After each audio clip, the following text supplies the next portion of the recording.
This dust was once a man, gentle, plain, just, and resolute, under whose cautious hand, against the foulest crime in history in any land or age, was saved the union of these states. This is the shortest of a series of poems that Walt Whitman wrote in 1865 in the aftermath of the assassination of Abraham Lincoln. We got right up to the Civil War last time as we were talking about the American Renaissance. And I think it's telling and instructive that each of the major figures of the American Renaissance of the 1850s got to write poetry and prose through the Civil War and after, into the era of Reconstruction. And we get to see poets who, before the Civil War, maybe they cared about the abolitionist cause, maybe they didn't. We get to see them all thrust into a focus on the war. Herman Melville and Walt Whitman are the most explicit writers on the war in the American Renaissance. Herman Melville publishes a book of poetry called Battle Pieces and Aspects of the War that talk about major battles of the war, major figures of the war. Walt Whitman goes and works in Washington, D.C. in the basically hospital camps of those who are wounded, knocked out of action in the Civil War, and became known as kind of a favorite of the wounded Union soldiers. But he didn't just minister to Union soldiers, he ministered to Confederate soldiers as well. And Whitman really thrust himself into the place of a servant of all who were fighting. But in the poem I read you, This Dust Was Once a Man, he's explicitly, grandiosely pro-Union. This man saved the United States from the foulest crime in any land or age. These are very ultimate statements about the plight and the cause of the Civil War. Longfellow, too, lived through the Civil War. Instead of writing explicitly about battles in the Civil War, he translated the Divine Comedy during the years of the Civil War. His wife died during the Civil War. His son went off and fought and was wounded. But a new generation of poets was also coming of age in the Civil War and afterwards. Big names like Emily Dickinson, Emma Lazarus, and others. And so I want to focus on what I think we could see as the latter half of the American Renaissance era, even as the subjects change, and even as the dedication to either formalism in people like Melville or Longfellow, or a more free verse, democratic approach to language like Whitman, all of them go through a change in the Civil War and afterward. Also, new concerns are rising.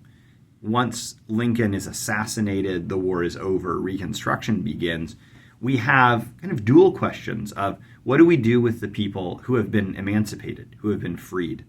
They have hard lives ahead of them. They have a society that has been split by war, by literal killing and death over what to do with them. And so we'll see later in this video a Reconstruction poetry by Black authors emerge. But there's also interest among coming-of-age American poets in older questions. What do we do with the immigrant who comes to America seeking a better land and finds a land that is not free of prejudice, that is not free of class distinctions, of racial distinctions, of ethnic distinctions, of linguistic distinctions? In fact, let's look at perhaps the most famous poem from the Reconstruction era dealing with this question of immigrant experience. This is a poem by Emma Lazarus, which is now so tied up in the American consciousness with American ideals that it's hard to look at it as a poem, but let's try. This is called The New Colossus. It was published in 1883, and it was written by Emma Lazarus, who is a young Jewish American author who had been encouraged by Ralph Waldo Emerson in her attempts to write poetry. And she entered this in a contest basically to write a poem in praise of and in dedication to the new Statue of Liberty, which was built in France and given to the United States. And this is what Emma Lazarus wrote and became inscribed in the very substance of the base of the Statue of Liberty. The new Colossus, not like the brazen giant of Greek fame, with conquering limbs astride from land to land. Here at our sea-washed sunset gate shall stand a mighty woman with a torch, whose flame is the imprisoned lightning, and her name, Mother of Exiles. From her beacon hand glows worldwide welcome. Her mild eyes command the air-bridged harbor that twin cities frame. Keep, ancient lands, your storied pomp, cries she with silent lips. Give me your tired, your poor, your huddled masses yearning to breathe free, the wretched refuse of your teeming shore. Send these, the homeless, tempest-tossed to me. I lift my lamp beside the golden door. The sestet, the last 6 lines of this, are probably familiar to you. Give me your tired, your poor, your huddled masses yearning to breathe free. Might be up there with we hold these truths to be self-evident that all men are created equal. It might be up there in a tie with some of the best known expressions of the American philosophy. But unlike the Declaration of Independence, this wasn't written by a founding father. This wasn't written by even a government official or someone who had any official spokesman or spokeswoman role in the American government. It's not by a philosopher. It's by a poet, a Jewish poet, no less, who's trying to articulate what America can be and what it can mean. And it's hard, as I said before, to objectively look at this poem, but let's try. It's a sonnet. It's a Petrarchan sonnet. It has an A-B-B-A, A-B-B-A, C, D, C, D, C, D rhyme scheme. A very tight, structured Petrarchan or Italian rhyme scheme that goes all the way back to the Italian Renaissance. And yet, it's about the newness of America. Not like the brazen giant of Greek fame with conquering limbs astride from land to land. He's talking about the Colossus of Rhodes, which was this ancient sculpture, which apparently was so big that it had 1 foot on each side of the harbor of the island of Rhodes. This is being compared to the Statue of Liberty, but Emma Lazarus is saying, oh, it's not like that. Here at our sea-washed sunset gate shall stand a mighty woman with a torch. It's not a man bestriding the land. It's a woman, and she's not calling out for, the rich, the talented, the brilliant to come to her. She's asking for the tired, the poor, the huddled masses. Keep, ancient lands, your storied pomp. There's a little bit of a kind of Whitman and Emerson-esque rejection or holding at arm's length. The lore, the pomp, the traditions of the ancient land. And yet it's set in such a wonderfully well-crafted Italian sonnet that it's using the music of the Italian Renaissance to sing the praises of the new Colossus, the new American approach to life. Emma Lazarus went on to write many poems, none that would be as famous as this. And I almost want to say, if there's a poem that is the most famous poem in American literature from at least the 19th century, if not all of American history, it's this poem.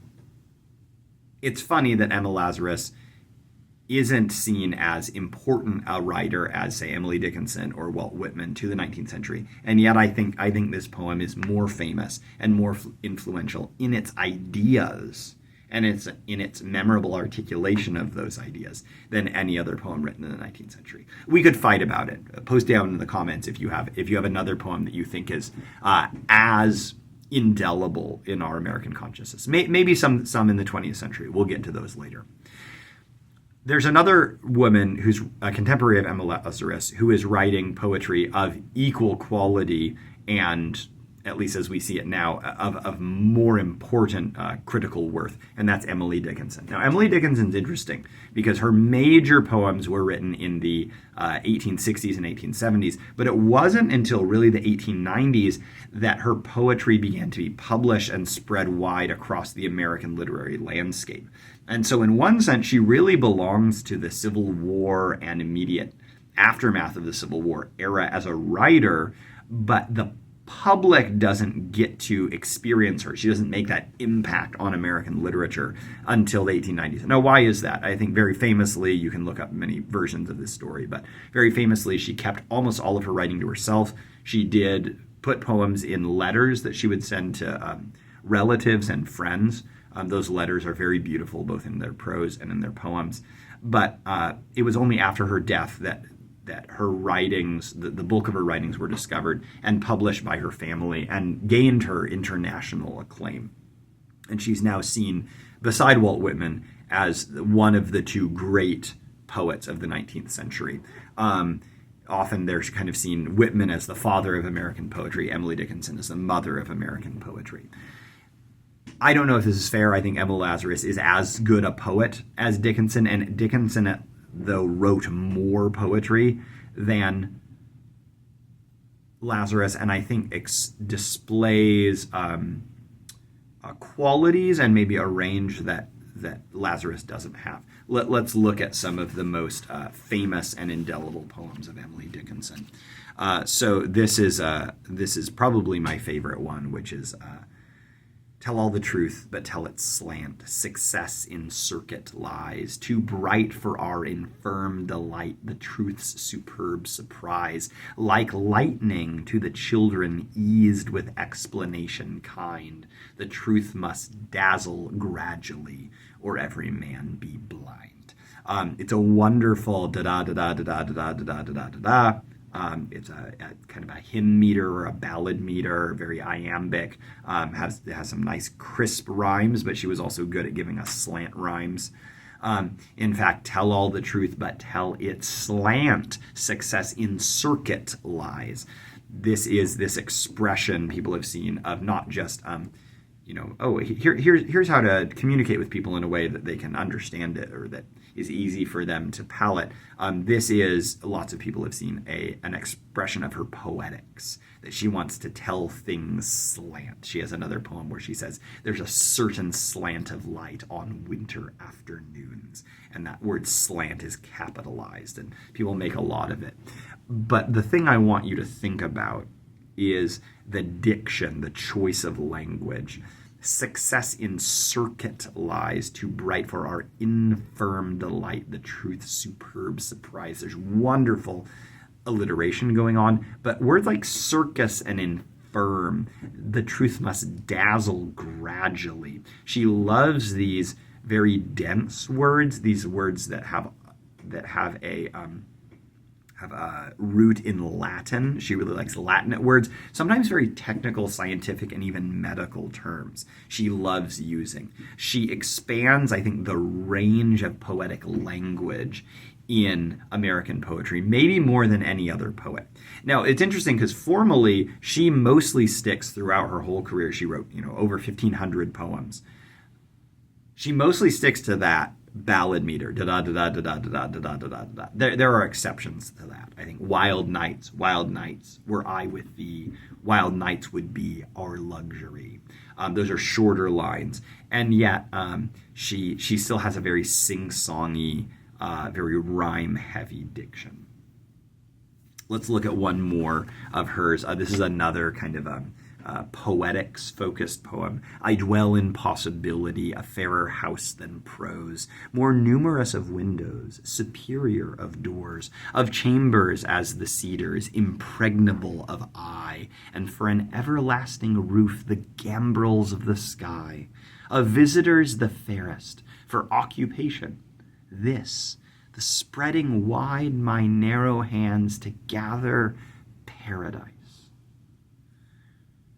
There's a virtuosity in her language that's difficult to sum up. I think that this paradise slant rhyme is really wonderful.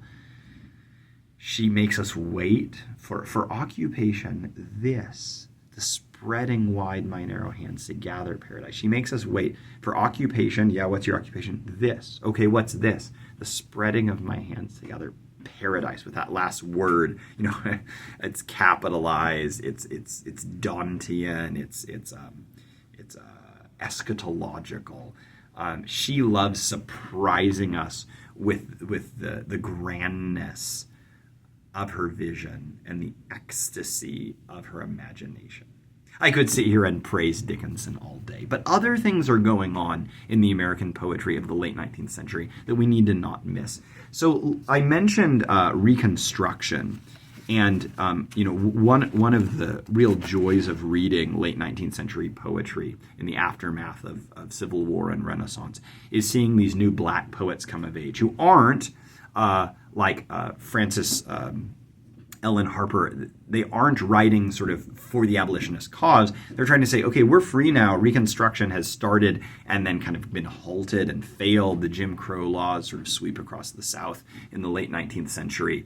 What is the black writer to do? And one of the most famous and successful summings up of the black writer's experience is seen to be Paul Laurence Dunbar's poem from the 1890s called We Wear the Mask. We wear the mask that grins and lies. It hides our cheeks and shades our eyes. This debt we pay to human guile. With torn and bleeding hearts we smile, and mouth with myriad subtleties. Why should the world be overwise in counting all our tears and sighs? Nay, let them only see us while we wear the mask. We smile, but, O great Christ, our cries to thee from tortured souls arise. We sing, but, oh, the clay is vile beneath our feet, and long the mile. But let the world dream otherwise. We wear the mask. Dunbar was still a young poet when he wrote this, and he died in 1906. He didn't live very long, but he became friends in his still when he was young with Frederick Douglass, who was by then an old man who had fought for the freedom of the slaves, who had been friends with Lincoln, who tried to help with Reconstruction, and who got to see the mixed aftermath of the Civil War. And Dunbar carries on this voice that Frederick Douglass started before the war and puts it into the poetry of the late 19th century. And this idea of wearing a mask, like, hey, why should the world be overwise in counting all our tears and sighs? Maybe there's a benefit to wearing a mask a bit, both personally and in society, but also in art. I see this as in a similar vein to tell all the truth but tell it slant. And yet I think Dickinson there is talking about how to just generally approach art in a way that will fascinate and gently lead people to truth, whereas this is born out of Dunbar's deep sadness and trauma. I think that this line, we smile, but oh great Christ, our cries to thee from tortured souls arise. This sounds a lot like the abolitionist poetry that we saw in Harper, but she was seeing, hey, someday the slaves are going to be freed. God's going to bring justice, and everyone will rejoice. And Dunbar's, sitting there a few decades later, being like, hey, no, we're still crying out to God. We're free, and yet we need to wear this mask. And this is going to be a really important concept, the mask, that plays into some early 20th century writing, especially by W.E.B. Du Bois and others. Though Dunbar is talking about a very sort of post-Civil War, post-American Renaissance really experience, he's still writing in pretty formal language. And I think we can see the late 19th century. Most poets still follow in Longfellow, Poe's, even further back, Wheatley, Bradstreet's tradition of their writing formal poetry. But Whitman really did set a new standard that he was waiting for someone to pick up. And one of the people who picks it up in the late 1800s is a man named Stephen Crane. Now, most people know Stephen Crane from writing The Great Badge of Courage, which is it's a highly debated novel. It's some people like it, some people hate it. He wrote poetry, though, and his poetry is pretty Whitman-esque in that he's getting rid of meter and rhyme and focusing in on images. Those Crane's lines are a lot shorter than Whitman's. Let me share with you my favorite Crane poem. It's an odd poem. This is called In the Desert. In the desert, I saw a creature, naked, bestial, who, squatting on the ground, held his heart in his hands and ate of it. I said, "Is it good, friend?"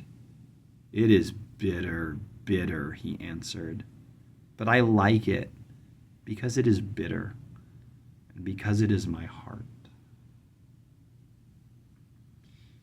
There's almost a phantasmagoria to this image of this creature. It's not even a man. It's a creature, naked and bestial, who's eating its own heart. This is an image of self-consumption, but also delight at self-consumption. It's difficult to know if we should interpret this as about culture or about one's own personal struggle. It's probably a bit of both are going on. The 20th century would see a giant change in the first 2 decades in poetic imagination, in poetic style, in poetic language. But recognizing the mastery of the late 19th century with people like Crane, Dunbar, Lazarus, Dickinson, is important to see that the American Renaissance of the, I would argue, 40s and 50s in particular, set a standard that people are riffing on, playing with, applying to new concerns like the Jewish American immigrant experience or the, post-Reconstruction Jim Crow South Black Rider experience, or the Civil War vet struggling with PTSD, which I think is partially going on with Stephen Crane. And we're playing it out, and I think there's a giant struggle that we need to recognize between the Emersonian, Whitmanian. We need to find a newer, freer poetry, especially that's free from the form of Europe, with a poetry that is in love with American ideals and yet retains the European forms and uses them to powerfully express these new American ideals. These two things are in tension, and it's not solved until the early 20th century, which will win out over the other. And I think even today, we're still working on and working with that tension. But we'll see in the advent of modernism next time that for a while, Whitman and Emerson win. Thanks for hanging out with us. If you enjoy these videos, if you're having fun watching through them, go ahead and like and subscribe. It helps out the channel. And I thank you guys for going on this journey through American poetry with me.